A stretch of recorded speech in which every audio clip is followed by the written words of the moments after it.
families and friends who are attending this ceremony in this hall. It is my joy and honor to make a speech on behalf of my colleagues at the School of International Liberal Studies, who will be soon introduced to you. As many of your Japanese families and friends will be attending this ceremony, let me read my speech first in English and then in Japanese. Today, this school is admitting 529 new students. In 6 months' time, in September, we will admit 150 more students. Therefore, the class of 2012 will make up a body of some 600 students. This number sounds very large, equaling that of a small college or even a university. However, the School of International Liberal Studies is in fact one of the smallest of the 13 undergraduate schools in Waseda. As our president said yesterday during the ceremony, yes, this university has admitted over 10,000 students this April. Waseda admits every year about the same number of undergraduates and postgraduates, and its student population is well over 50,000. As an individual, you are just one of the 57,000 Waseda community members, and this figure must sound daunting for all of you. I still remember the very day I attended my entry ceremony of this university nearly 40 years ago. I come from a small town and I had never seen so many people of my age at the time. The world's smallest university is apparently University of Greenland. Last year they had about 150 undergraduate and postgraduate students. The largest university in the world is, however, Indira Gandhi National Open University in India, which has 3.5 million enrolled students. And the largest university with campuses and educating not by means of distance or open education is Islamic Azad University in Iran, which has 1.5 million students. It may be not too difficult to stand up in University of Greenland, but certainly near impossible in Indira Gandhi University and Azad University. Very difficult indeed in Waseda. When I was admitted to Waseda and saw thousands of my fellow students of the class of 1974, all looking bright and intelligent, I almost cried out for help because I seriously felt I would submerge under the wave of people and never leave them.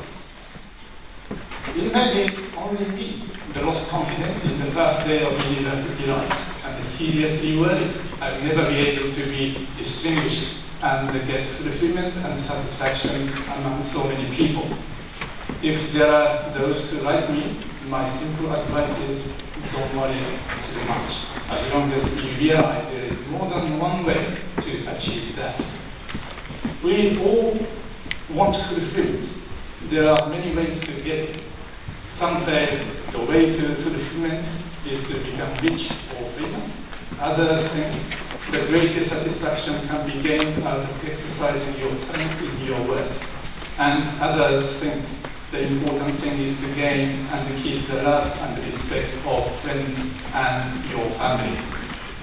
A great British historian, Keith Thomas, who wrote a great book on religion and the decline of magic in early modern Great Britain, recently wrote in his new book about the stunning variety of the ways in which early modern people try to achieve their goals in life. Some gain the sense of fulfillment and satisfaction through achieving military goals. Others through worshipping God and hoping for true happiness after life. And others, a lot more like moderns, by bearing and raising children, by excelling in work skill, by accumulating wealth or fame, or by fostering and maintaining good personal relationships. The early modern ways of fulfilling objectives were at the same time similar to ours. Sir Richard Grenville's utmost concern was to show his physical bravery so so that at the dinner party, he crushed wine glasses, swallowed the broken pieces, and showed the Spanish captain blood pouring out of his mouth and what he was made of. On the other hand, diarist Samuel Pepys was a 17th century workaholic and called his work a delight. He was a civil servant, like modern-day Japanese salarymen, used to stay in office till late at night so that he could avoid what he described as troubles with the wife. After being a member of SILS, I naturally hope, at least for the 4 years, you are leading a fulfilling life by distinguishing yourself in your academic work and proving yourself to be a competent scholar. However, you can do that also in many other ways. That is to say, pursuing the values you think would make your life worth living. You must have been greeted and approached by literally hundreds of students representing different student societies and associations. You may find activity in the society you will join to be very fulfilling, or you may pursue the goal you have already set. Your goal could be to become a great writer and a famous musician, or wonderful artist and groundbreaking animator or young filmmaker. Or you may find a new end in life while you are a student and try to reach it by aspiring to be a successful entrepreneur or even a leading politician. In the book I mentioned, Keith Thomas pointed out people in the early modern Britain found lasting satisfaction in finding, developing, and keeping friendships. It is said that Henry Slingsby, a 17th century aristocrat, put the crest of his friend on the post of his stairs as a daily reminder of their worth. The friends you find may make your life gratifying.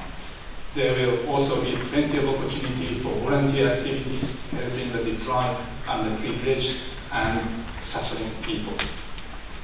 And if the university as an institution or teaching and admin staff cannot help you gain fulfillment, there are always books. Nowadays, some students forget there are such things as books. But great minds tend to take it for granted. Books are the greatest things that have ever existed. Some of them may not trust universities and the education system, but they are all avid readers. Therefore, Albert Camus reminds us, he says, after all manner of professors have done their best for us, the place you are to get knowledge is in books. The true university of these days is a collection of books.